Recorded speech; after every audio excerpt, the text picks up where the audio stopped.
Bismillahirrahmanirrahim. Assalamualaikum warahmatullahi wabarakatuh. Perkenalkan, nama saya Arini Fitriana dari jurusan Pendidikan Guru Pendidikan Anak Usia Dini, Fakultas Ilmu Pendidikan, Universitas Negeri Makassar. Terima kasih atas kesempatannya. Di sini saya akan berbagi pengalaman saya tentang kuliah daring atau kuliah online akibat pandemi COVID-19.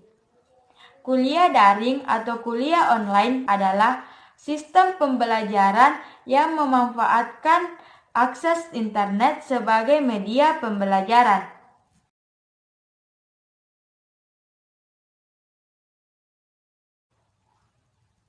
Adapun kelebihan dari kuliah daring atau kuliah online yaitu pertama, saya bisa sedikit mengetahui tentang IT.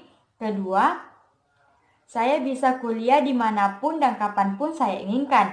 Ketiga, materi pembelajaran bisa diulang karena biasanya berbentuk Word, PDF, video, dan audio atau perekam suara.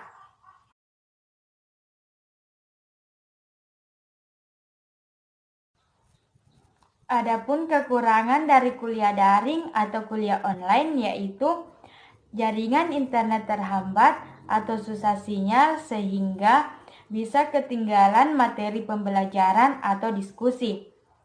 Itulah tadi pemaparan dari saya. Lebih dan kurangnya mohon dimaafkan. Wabillahi taufiq wal hidayah. Wassalamualaikum warahmatullahi wabarakatuh.